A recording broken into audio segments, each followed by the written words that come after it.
आज मैं बनाने जा रही हूँ वेजिटेबल पकौड़ा। ये बहुत मज़े के बनते हैं और बहुत डिलीशियस बनते हैं और बड़ा क्रिस्पी सन का फ्लेवर आता है, आपको बहुत अच्छे लगेंगे। आप अपनी पसंद की कोई भी वेजिटेबल ऐड कर सकते हैं, जो मुझे पसंद है मैं वो ऐड कर रही हूँ।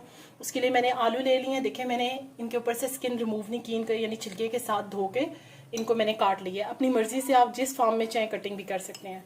उसके साथ मैंने ले लिया बंद गोभी 1 कप, हरा धनिया इसमें जाएगा, हरा धनिया जाएगा, हरी मिर्चें जाएंगी। 1 कप मैंने इसमें शिमला मिर्च ले ली है। 1 कप मैंने इसमें गाजर ले लिया है, गाजर को मैंने क्रश किया हुआ है, ठीक है, ताकि वो अच्छा सा पक जाए। प्याज इसमें जाएगा 1 कप। जो मसाले इसके अंदर मैं ऐड कर रही हूँ उसमें लूँगी साबुत धनिया, हल्का सा इसको क्रश कर लेंगे, ठीक है। उसके साथ 1 टेबल स्पून और 1 टेबल स्पून मैंने ले लिया अनारदाना। इसको भी मैं, आप चाहे तो साबुत डाल दें, चाहे तो इसको भी हल्का सा क्रश कर लें, बट ये बहुत अच्छा फ्लेवर देता है अगर आप इसको साबुत भी ऐड करें तो। 1 टीस्पून मैंने ले लिया अजवाइन। अजवाइन ज़रूर डालिएगा, ये आपके स्टमक के लिए बहुत अच्छी है। अगर स्किप करना चाहते हो तो आपकी मर्जी है, बट मैं ऐड करती हूँ। नमक लीजिएगा हस्बे ज़रूरत। मिर्च ऐड करूँगी मैं इसमें कुटी हुई 1 टेबल स्पून। 1 टीस्पून में इसमें सुर्ख मिर्च ऐड कर रही हूँ। अच्छा, ये जो आपको नज़र आ रहा है 3 हल्दी, ½ टीस्पून। 1 टीस्पून मैंने धनिया ले लिया है, ठीक है। मैं 1 टेबल स्पून क्रश करके उसमें डाल रही हूँ, मोटा मोटा सा कुटा हुआ, लेकिन 1 टीस्पून साथ पिसा हुआ भी डाल रही हूँ।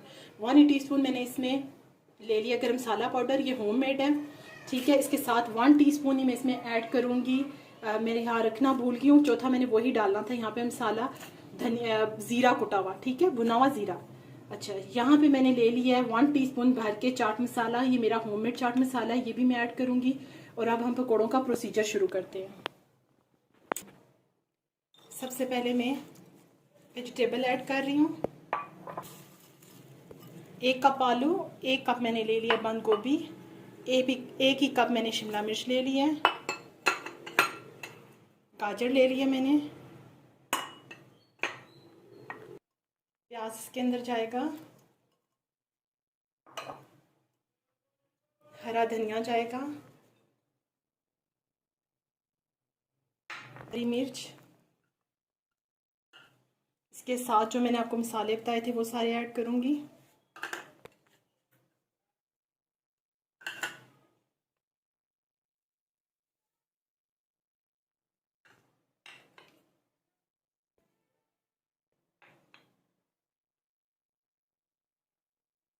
नमक आप अपने टेस्ट के हिसाब से लीजिएगा। तमाम सब्ज़ी को पहले मैं मिक्स करूँगी, फिर इसके अंदर मैं 2 कप बेसन ऐड करूँगी और इसके साथ जो मैंने आपको धनिया बताया था कुटा हुआ वो भी मैं ऐड करती हूँ। धनिया और उसके साथ अनारदाना मैंने सिर्फ हल्का सा मोटा मोटा सा कूटा है, बारीक पीसिएगा मत, इनका फ्लेवर ज़्यादा अच्छा तभी आता है जब ये मोटे मोटे से हों, ठीक है। अब मैं इसको मिक्स करती हूँ, तमाम वेजिटेबल्स को मैं अच्छा सा मिक्स करूँगी और उसके बाद मैं इसमें बेसन ऐड करूँगी। वेजिटेबल के अंदर मैंने तमाम मसाले अच्छे से मिक्स कर लिए। अब इसके अंदर मैं 2 कप बेसन ऐड करूँगी, ठीक है। अब मैं बेसन को हमें हाथ से गूंदना मिक्स करना पड़ेगा, मतलब पकौड़ों के लिए। तो हम पहले इसी तरह से करेंगे क्योंकि वेजिटेबल में भी पानी था, मैंने सारी वॉश करके रखी हुई थी। उसके बाद हम देखेंगे अगर हमें पानी ज़रूरत होगा तो हम उसका इस्तेमाल करेंगे। अब मैं इसके अंदर थोड़ा सा पानी ऐड करूँगी। पानी आप इतना ऐड करेंगे जितना आपको रिक्वायर है, ठीक है। और मैं इस बैटर को तैयार कर लूँगी और उसके बाद आपको दिखाऊँगी। बैटर तैयार हो चुका है मेरा। अब मैं इसके लिए ऑयल गरम कर रही हूँ और इसको फ्राई करना शुरू करूँगी। ऑयल मेरा गरम हो चुका है, अब मैं पकोड़े इसके अंदर ऐड करना शुरू करूँगी। आप चाहें तो स्पून का यूज़ कर लीजिएगा, मैं इस तरह ज़्यादा इसलिए मैं अपने हाथ का इस्तेमाल कर रही हूँ।